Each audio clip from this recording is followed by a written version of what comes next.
Welcome to Ado learning point. Ado learning point channel में मैं श्रवण कुमार आप सभी दोस्तों का हार्दिक स्वागत करता हूं। आइए दोस्तों, आज हम आपके लिए एचटेट टेस्ट सीरीज़ नंबर 2 लेकर आए हैं और इस टेस्ट सीरीज़ में हम आपके लिए 30 प्रश्न है इस टेस्ट सीरीज़ में, जिनमें से अगर आप 28 क्वेश्चन अगर आप सही कर देते हैं तो आपको एचटेट टॉप करने से कोई नहीं रोक सकता। तो चलिए हम टेस्ट सीरीज़ शुरू करते हैं। तो हमारा पहला प्रश्न है, ग्रंथ के रूप में हिंदी भाषा की पहली रचना कौन सी है? 4 ऑप्शन हमें दिए गए हैं, बुद्धिराज, श्रावकाचार, परमाल रासो और पृथ्वीराज रासो। तो हिंदी भाषा की जो पहली रचना है जो ग्रंथ के रूप में विद्यमान है वो है श्रावकाचार। और किसने लिखी है ये लिखी है देवसेन ने। और कब लिखी थी? इसको लिखा था 933 ईस्वी में। तो हमारा जो सही ऑप्शन होगा वो होगा option number 2, Shravakachara. Next question है हमारा, ऋग्वेद में किस भाषा का प्रयोग किया गया है? तो 4 ऑप्शन है हमारे पास, पाली, प्राकृत, वैदिक संस्कृत और अभ्रंश।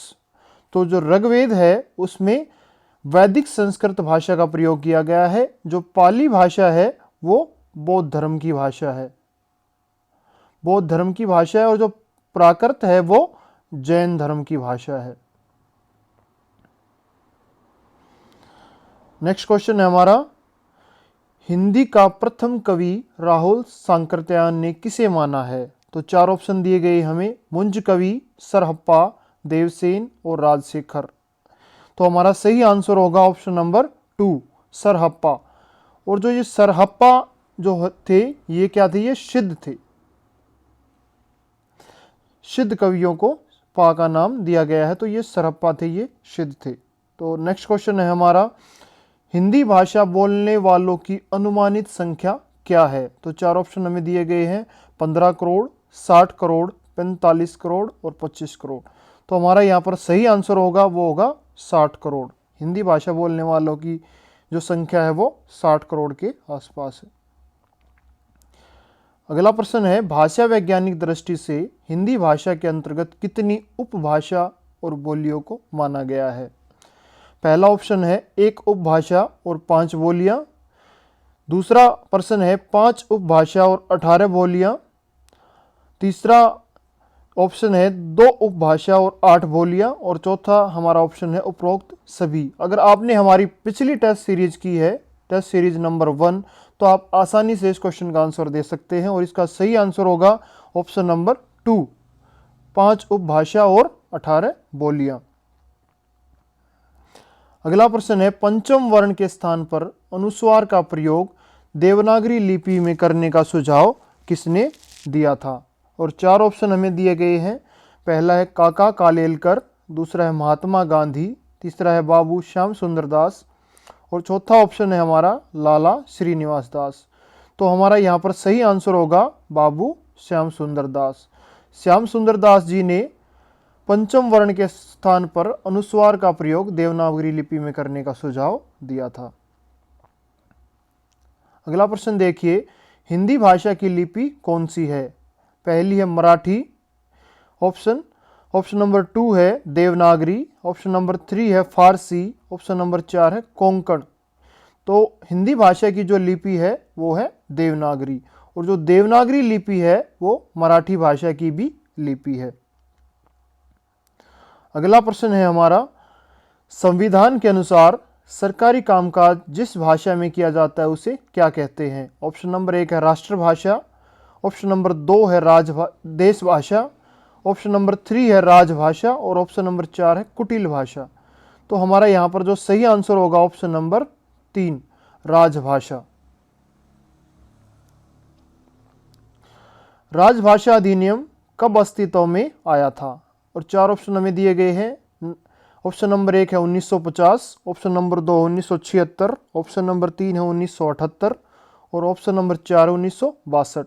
तो हमारा यहाँ पर सही आंसर होगा ये होगा ऑप्शन नंबर 2, 1976। राजभाषा आयोग का गठन कौन करता है? तो हमारा पहला ऑप्शन है राष्ट्रपति, दूसरा ऑप्शन है राज्यपाल, तीसरा ऑप्शन है प्रधानमंत्री और चौथा ऑप्शन है हमारा मंत्रिपरिषद।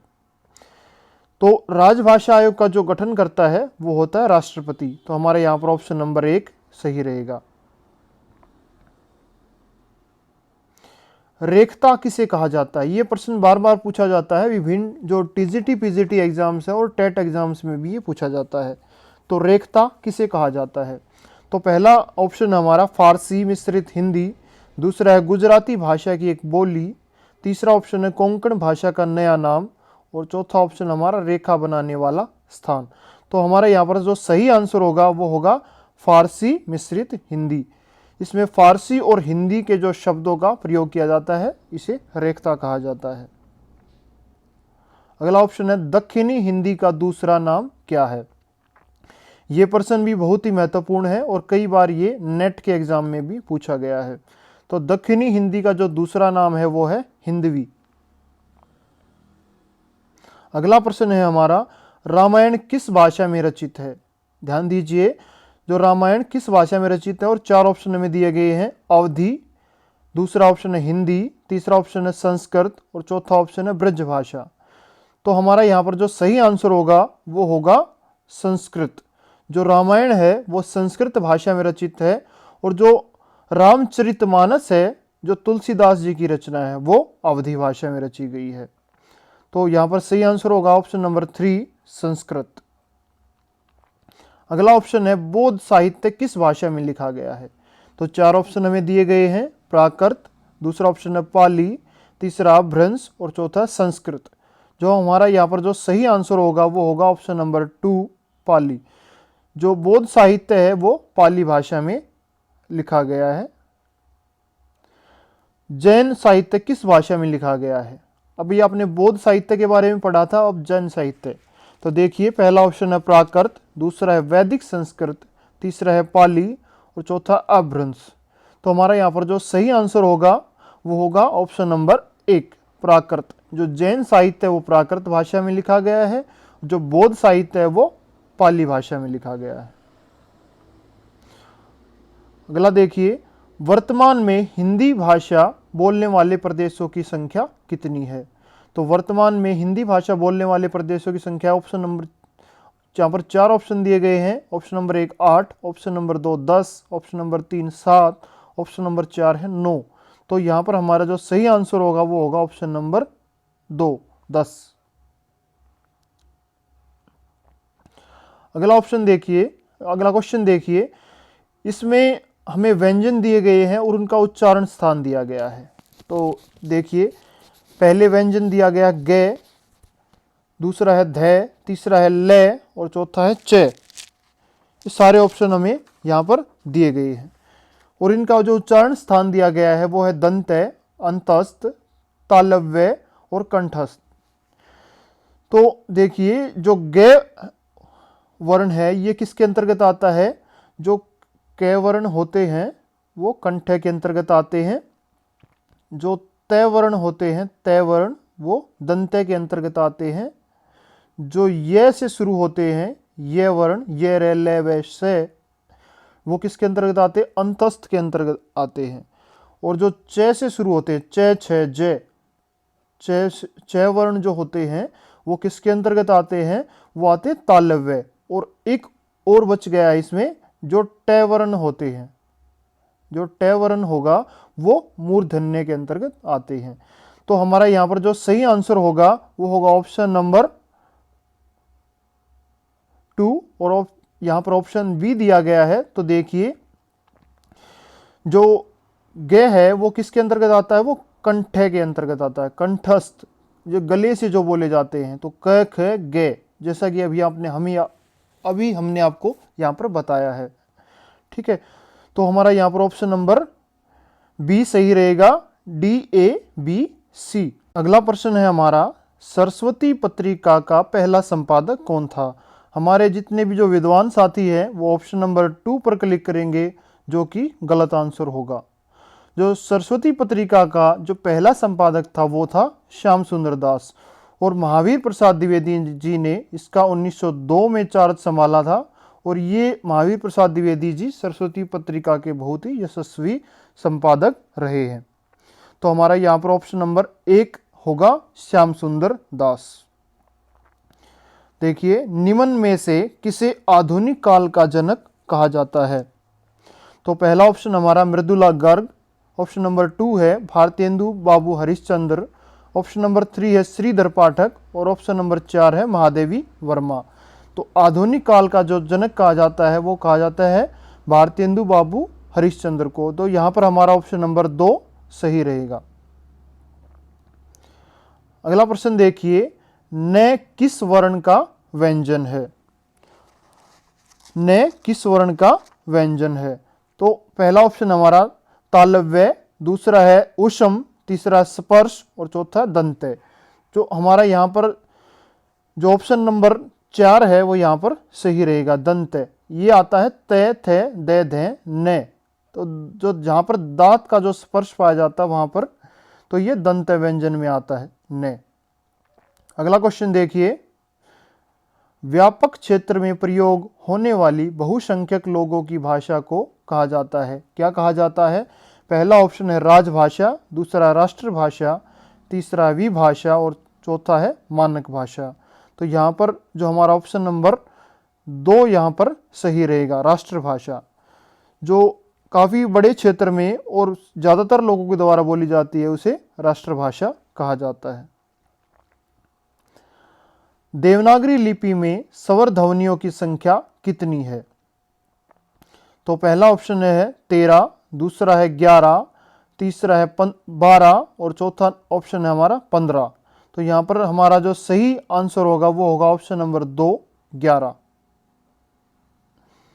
अगला प्रश्न देखिए, निम्न में से किन वर्णों को अयोगवाह कहा जाता है? पहला ऑप्शन है श, श, से और है, दूसरा है अंग और ए, तीसरा है ऑप्शन है च, छ, ज और ए और अंतिम ऑप्शन है नंबर 4 अक्षय और त्रे। तो हमारा यहाँ पर जो सही आंसर होगा, जो अयोगवाह कहा जाता है वो किसको कहा जाता है? अंग और ए। ऑप्शन नंबर 2 हमारा यहाँ पर सही है। और ये और हम आपको बताते हुए चलते हैं कि अयोगवाह क्या होता है। अयोगवाह वे शब्द होते हैं जिनका ना तो स्वरों के साथ मेल होता है ना ही व्यंजन के साथ मेल होता है। अयोग का मतलब हो किसी के साथ योग न होने पर भी ये अर्थ को वहन करते हैं, तो इसलिए इन्हें अयोगवाह कहा जाता है। तो यहाँ पर हमारा ऑप्शन नंबर 2 है वो सही रहेगा, अंग और ए। अगला देखिए, हिंदी भाषा का पहला साप्ताहिक पत्र किसे माना जाता है? पहला ऑप्शन है हिंदुस्तान, दूसरा है प्रजा हितैषी, तीसरा उद्दत मार्तंड और चौथा ऑप्शन है प्रजामित्र। तो यहाँ पर जो हमारा ऑप्शन नंबर 3 सही है, उदंत मार्तंड। ये किसने लिखा था? ये लिखा था जुगल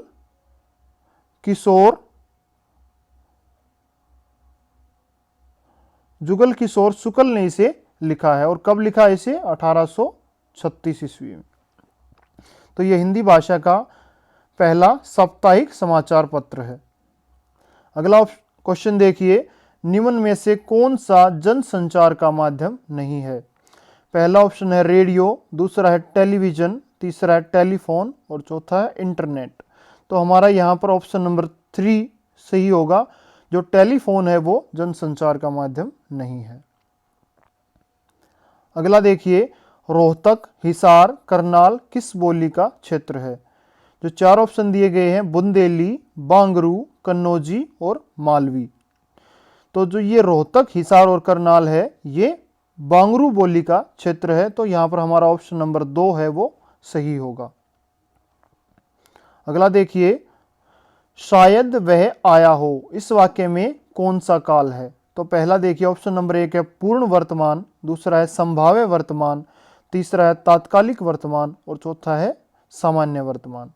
तो जैसे ही इसके शब्द के आगे, जो इस वाक्य के आगे ही क्या लगाया गया है? शायद लगाया गया है। तो ये किस में आएगा? ये आएगा संभाव्य वर्तमान में। तो ऑप्शन नंबर 2 यहां पर हमारा सही रहेगा। अगला देखिए, निम्न में जयशंकर प्रसाद ने किस पत्रिका का संपादन किया था? अगर अभी तक आपने हमारे चैनल को सब्सक्राइब नहीं किया है तो जल्दी से सब्सक्राइब कर लीजिए और बेल आइकन दबाना बिल्कुल ना भूलें। अगर आप दोस्त हमारे साथ नए जुड़े हैं तो आप बेल आइकन जरूर दबाएं और चैनल को सब्सक्राइब करें। देखिए, जयशंकर प्रसाद ने किस पत्रिका का संपादन किया था? पहला ऑप्शन है चांद, दूसरा है मतवाला, तीसरा है प्रताप और चौथा इंदु। तो हमारा सही आंसर होगा इंदु पत्रिका। अगला देखिए, पानी शब्द में कितने वर्ण हैं? तो यहां पर हमारा जो ऑप्शन नंबर देखिए 4 ऑप्शन दिए गए हैं। पहला है 2, दूसरा ऑप्शन है 3, तीसरा है 4 और चौथा ऑप्शन है 5। तो यहां पर हमारा जो सही आंसर होगा वो होगा ऑप्शन नंबर 3। पानी में 4 वर्ण है।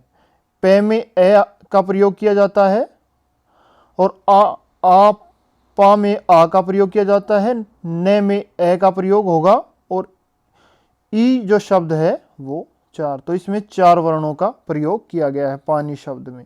ये ध्यान रखिए, ये क्वेश्चन कई बार पूछा गया है। और अगला हमारा प्रश्न है, हिंदी साहित्य इतिहास लेखन का सर्वप्रथम प्रयास किसने किया था?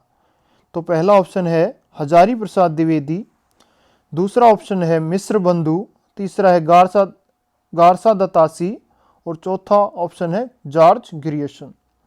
तो जो सर्वप्रथम प्रयास किया गया था, ध्यान दीजिए, वो किया गया था गारसा दत्तासी ने।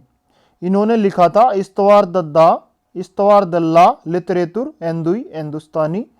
इन्होंने पुस्तक लिखी थी और वो किस में लिखी थी? वो फ्रेंच भाषा में लिखी थी। उसको फ्रेंच भाषा में इन्होंने लिखा था। ये फ्रेंच भाषा के विद्वान थे जिन्होंने हिंदी साहित्य का इतिहास भी लिखा था। आप सभी दोस्तों को हमारा ये वीडियो और ये टेस्ट सीरीज पसंद आई होगी, तो हमारे चैनल को ज़्यादा से ज़्यादा लाइक शेयर करना ना भूलें। और अगर आपको कोई सी भी क्वेश्चन में कोई डाउट है या आप क्वेश्चन पूछना चाहते हैं तो कमेंट बॉक्स में अपने बहुमूल्य कमेंट हमें शेयर करें। और इसका जो अगला पार्ट है वो जल्द ही हम आपके सामने लेकर आ रहे हैं। तो ज़्यादा हमारे चैनल पर बने रहिए और इसे सब्सक्राइब जरूर कीजिएगा और बेल आइकन दबाना बिल्कुल ना भूलें। धन्यवाद।